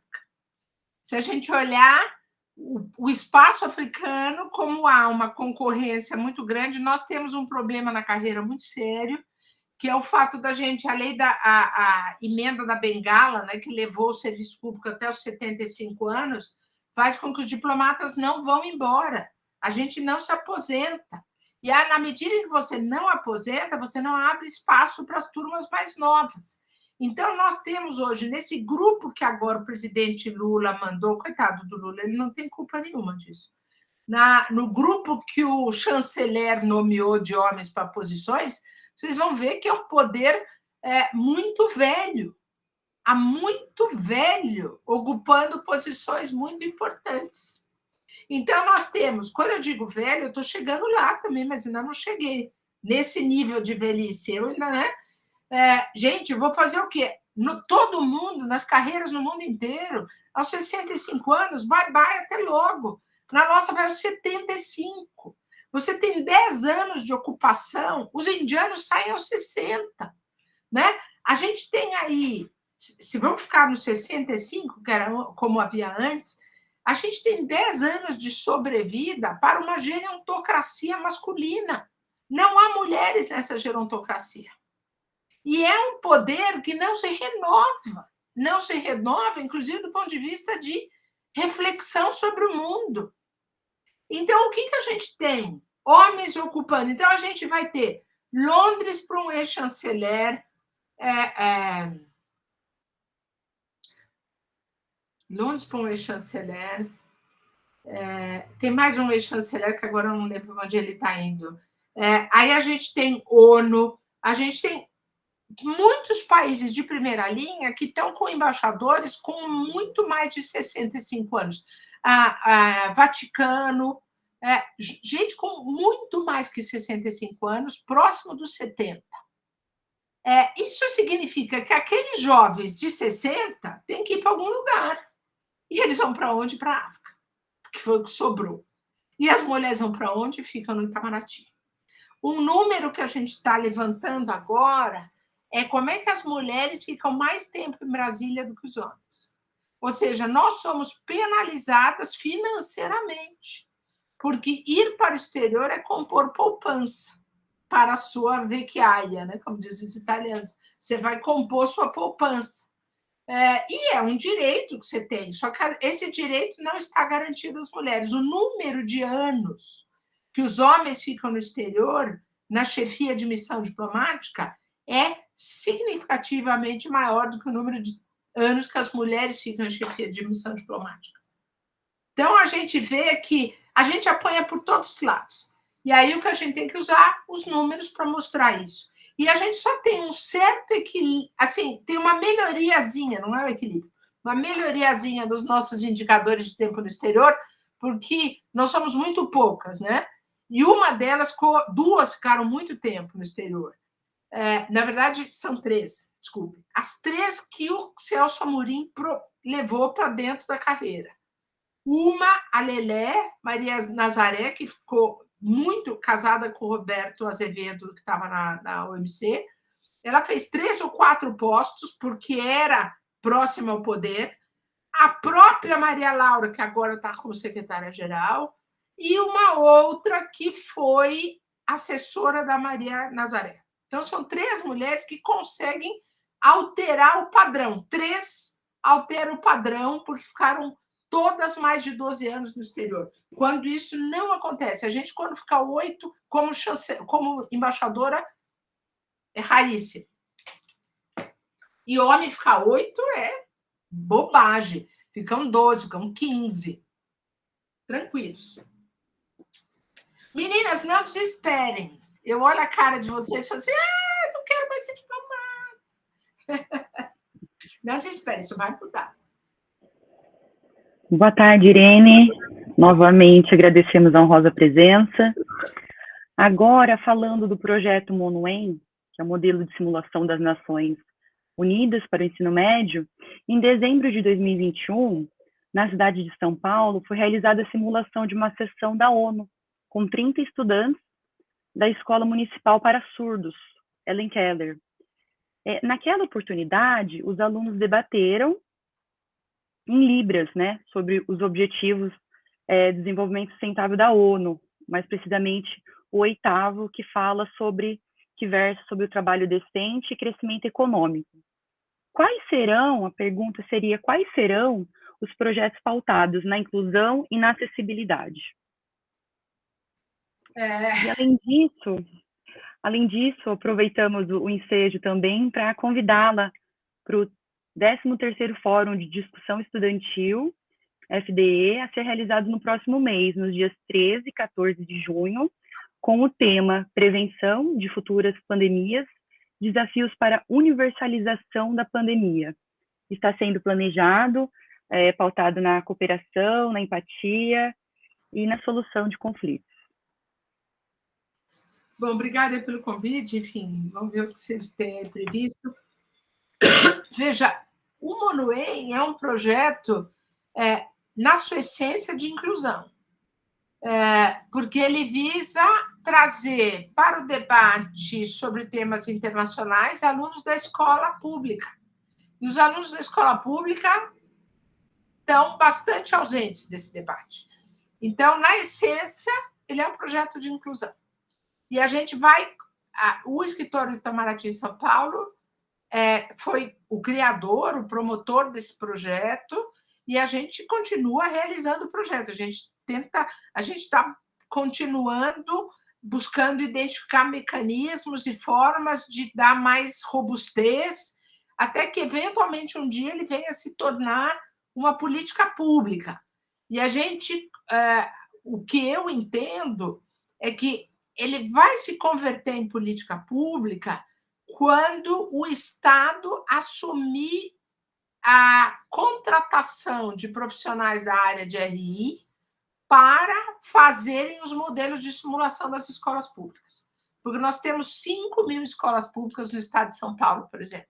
É impossível você estar em 5.000 escolas usando o modelo que nós temos hoje, que é de parcerias. Vocês imaginem que nem a Unesp, que é a universidade pública, é parceira da gente, né? O que, aliás, eu acho, digo aqui, é uma pena, né? É uma pena. Mas, enfim, a gente vê o projeto, como um projeto de inclusão. O caso da Helen Keller com alunos surdos foi, assim, o ápice da demonstração do potencial do projeto. Foi absolutamente emocionante. Foi uma quebra de paradigma, por exemplo, para mim, que nunca vi um diplomata surdo, nunca vi, o que não quer dizer que não exista, mas que mostra que a comunidade internacional e o mundo diplomático não está pronto para incluir surdos. E uma menina que estava no projeto, que fez 2 edições, uma só para surdos e a outra que era mista, com tradução em Libras, ela veio para mim e disse assim, eu quero ser diplomata. E eu não sabia o que dizer para ela. Porque eu não sei se o mundo diplomático das relações internacionais nos organismos multilaterais e tal já está pronto para incluir. Então, eu acho que a gente tem ali uma quebra de paradigma bem interessante que o Monuem trouxe para a gente. A gente só tem... Quais são as nossas perspectivas? A gente luta, nós no escritório... Eu queria muito que agora, numa vitória do governo Lula, um novo governo de Itamaraty, o assunto ganhasse apoio, mas ainda não ganhou. A gente não desiste, né? A gente continua. Então, o que a gente quer é não desistir, é continuar mantendo.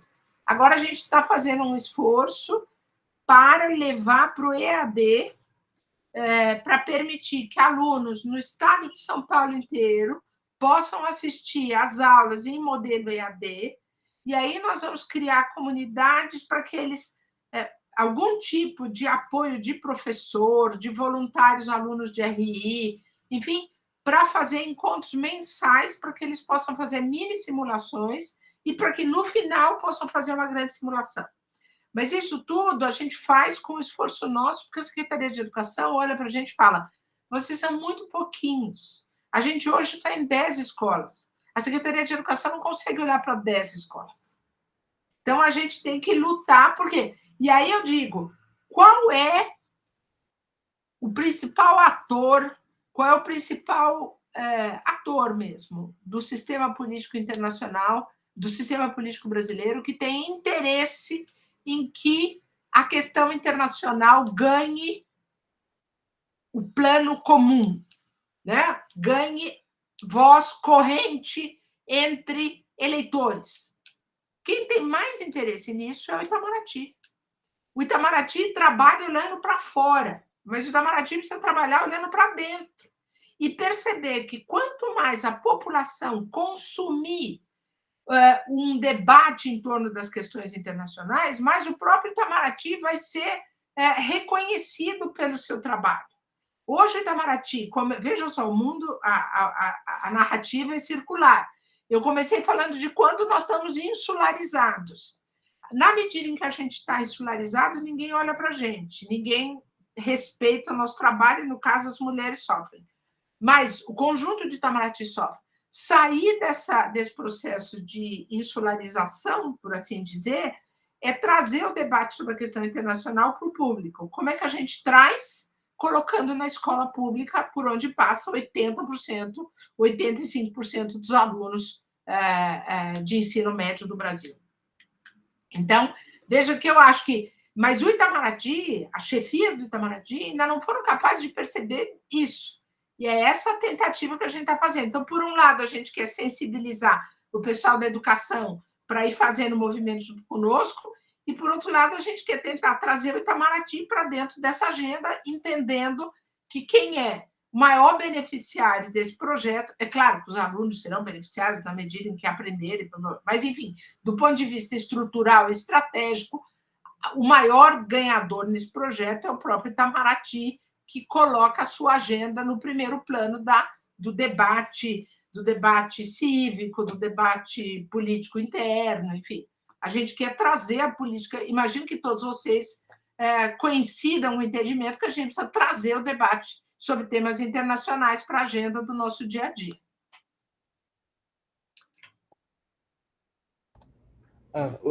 Oi, Irene. Eu tenho... Deu uma cortada aí, né? Sim. Dá para ouvir agora? Eu estou ouvindo, eu não sei se é a minha conexão está ruim ou a de vocês. Acho que é a minha, né? Mas agora dá para ouvir? Não, está dando para ouvir, pode falar. Sim. Eu queria mais falar sobre... A senhora falou sobre o Monuem, eu queria também falar um pouco sobre o UFD, né, que a gente vai fazer em junho já, e a gente pensou bastante nessa questão e tal, e a gente trouxe, inclusive, 12 escolas públicas, né, alunos de 12 escolas públicas, para poder participar, e preferencialmente escolas públicas mesmo, para poder simular e tal, fazer simulação no modelo ONU, para mesmo ter uma questão mais de aprendizado significativo e todas as questões. No total deram 90 alunos que vão participar. Eu vi aqui que a minha internet está fraca, mas, enfim, eu acho que é muito bom, é muito poderoso, é valioso isso, né, de sensibilizar os alunos. São modelos diferentes. Não sei em que medida vocês conseguem envolver os jovens no aprendizado, né? Mas é muito bom. É outra forma de fazer, é valioso. Está muito bem, mas eu gostaria de ver, claro, eu estou puxando a brasa para a minha sardinha, eu gostaria de ver a Unesp, nossa parceira, de alguma forma, em modalidades, na nossa modalidade, aí na região onde vocês estão, porque é uma forma da gente expandir. Por exemplo, agora, se a gente conseguir fazer um modelo EAD, que a gente está querendo fazer com o Centro de Mídias da Secretaria de Educação, eu vou bater aí na porta de vocês, porque, de repente, eu consigo que vocês deem apoio à comunidade de estudantes que façam EAD e vocês fazem o acompanhamento nas reuniões presenciais, que aí não precisa ser Aí eu posso até contar com o apoio do centro acadêmico e o centro acadêmico assumir a responsabilidade de falar, não, nós vamos fazer essa parceria e a gente vai aqui acompanhar grupos de alunos. Né? Tem gente que mora em Marília, tem gente que mora numa outra cidade próxima, e a gente pode até fisicamente deslocar isso para mais do que uma cidade. Mas se só pudesse ser em Marília, já está muito bom. Ótimo inimigo do bom. Um é melhor do que nenhum. Gente, minha internet está ruim. Você não pode ouvir mesmo assim? Estou ouvindo vocês, sim. Então, bem, Irene, primeiramente, com certeza a gente quer estar mais próximo desse projeto do Monuem. Por favor, vamos manter o contato. Obrigada até por se dispor a isso. E, segundamente, agradecer mais uma vez a sua fala. Espero que saiba assim, que em todas as respostas a senhora conseguiu ampliar mais ainda os nossos horizontes. Está ouvindo? Eu acho que não. A senhora está ouvindo? Acho que travou.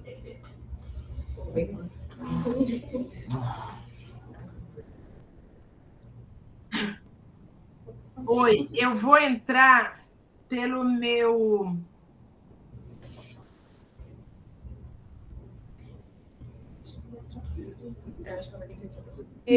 celular, para ver se melhora. Melhora?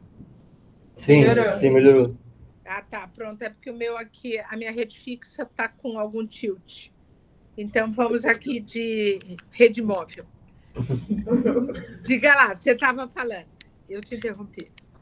Imagina, o que eu estava dizendo é que sim, queremos estar próximos, então vamos manter o contato, por favor. E dizer também que em todas as suas respostas, a senhora conseguiu abrir mais ainda nossos horizontes, assim, para todos os temas. Então, foi muito interessante. E também pode ficar tranquilo que a gente não está desesperado, pelo contrário, é inspirador, sabe? Saber que a luta continua forte, assim, pela paridade.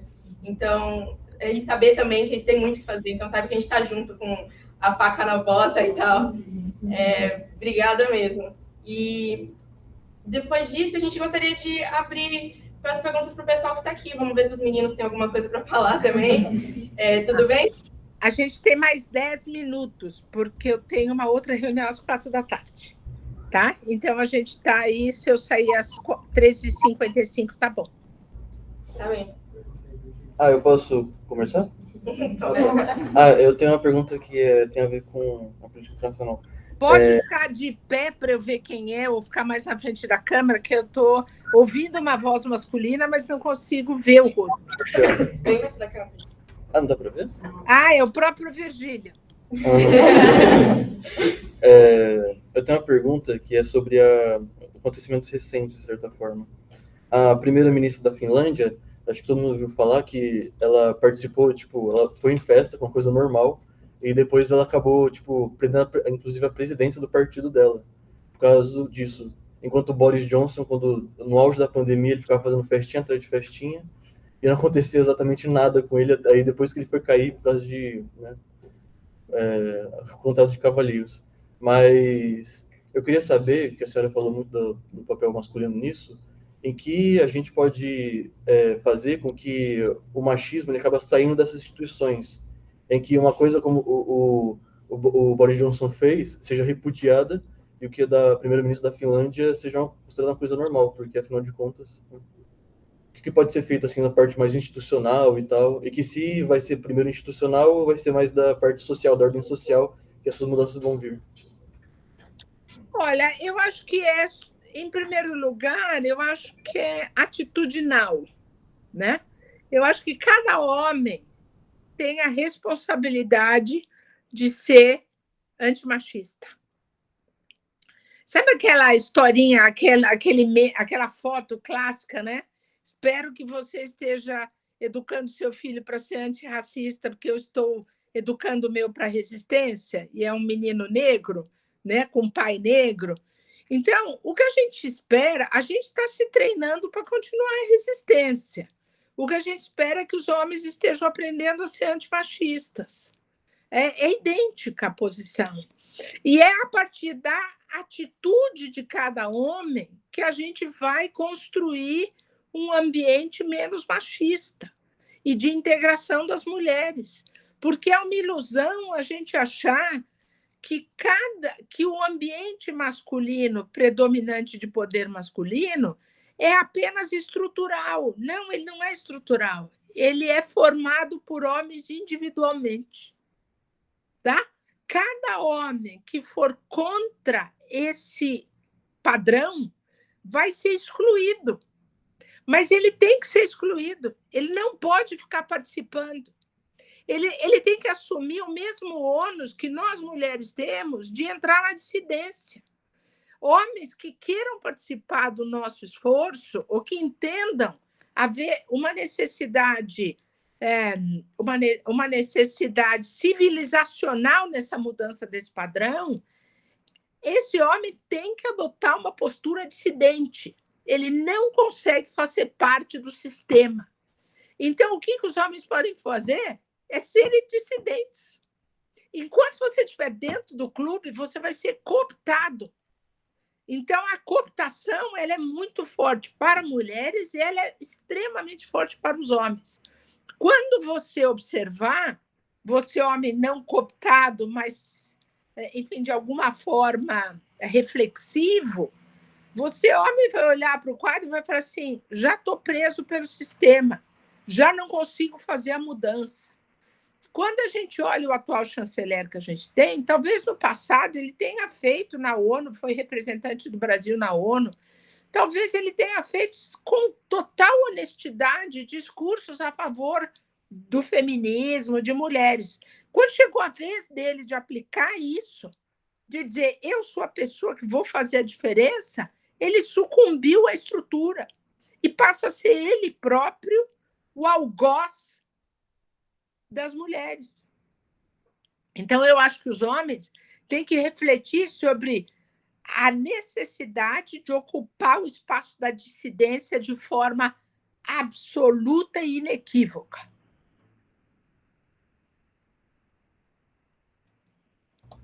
Entendi, obrigado, Irene. É duro, né? Você está na sua zona de conforto e sair dela. Só que o que vocês precisam, o que vocês podem refletir, é que várias de nós, mulheres, também poderíamos estar numa zona de conforto. E a gente faz a opção de sair dela, porque a gente tem uma causa maior.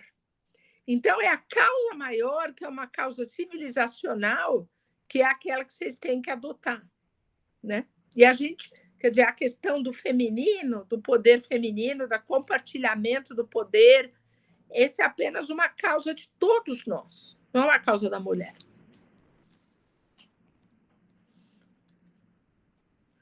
Quatro minutos. Obrigado. Tá, alguém mais quer rapidinho? Duas questões. A primeira é... Levanta e fala alto para eu te escutar, que o som fica ruim, por favor. Isso. Primeiro, justamente a ideia de que o Itamaraty, você mesma apontou isso, e ele é uma instituição extremamente elitizada. E isso, por si só, faz com que ele tenha os reflexos não só da...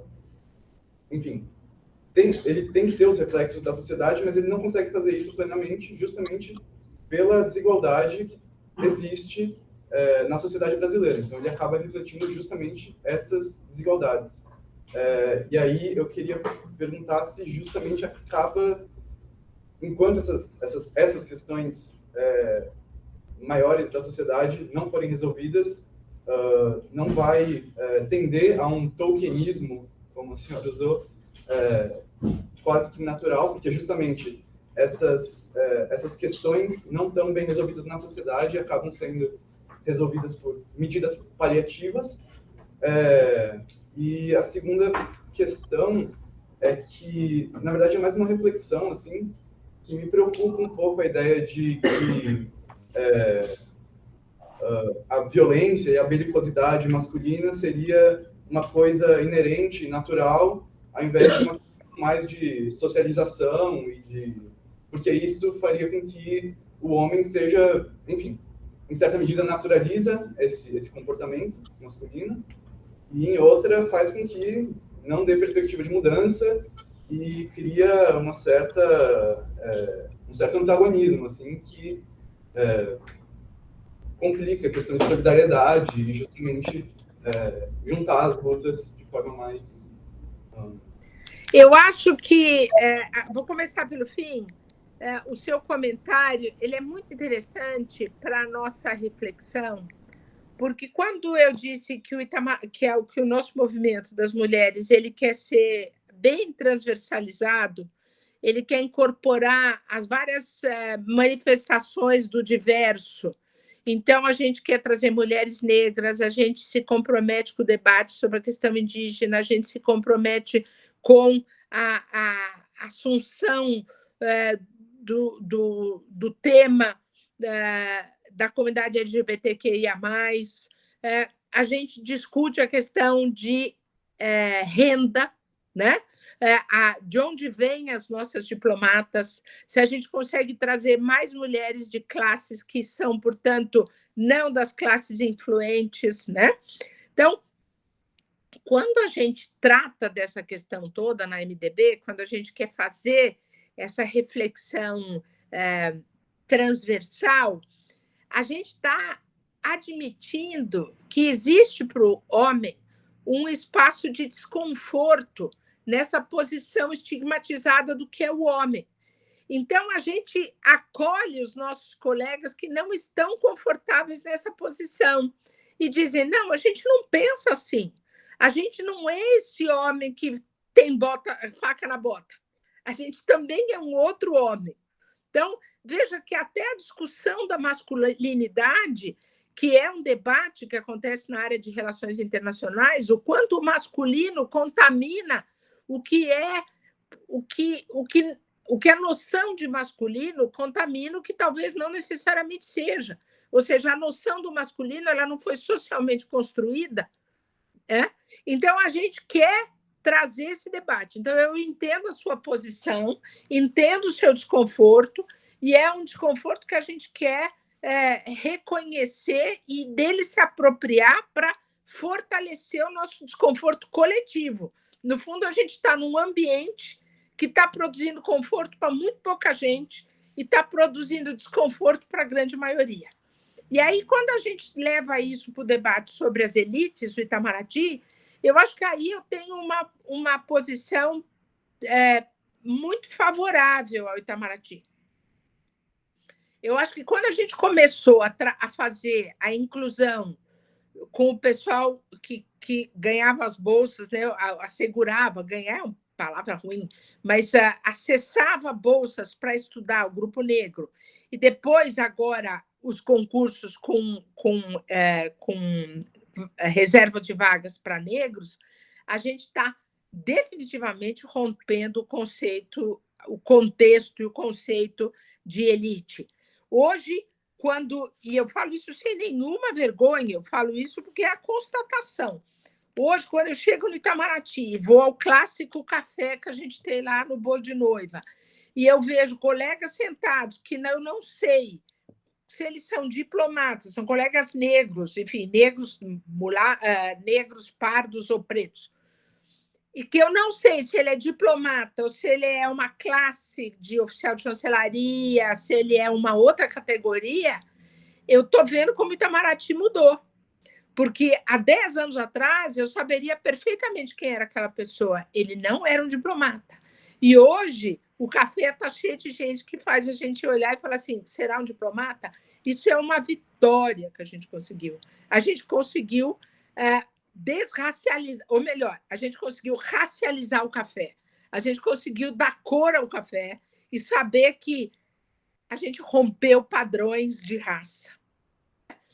Isso é muito bom. Então, eu acho que o Itamaraty está rompendo esse discurso da elite, e da mesma forma como nesse grupo que entrou agora, no último grupo que entrou no CACD, do grupo negro, a absoluta maioria é composta de mulheres negras. Então, é uma alegria a gente ver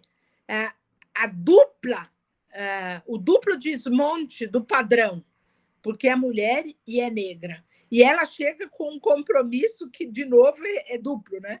Ela tem que fazer um discurso que é da negritude, mas também do feminino.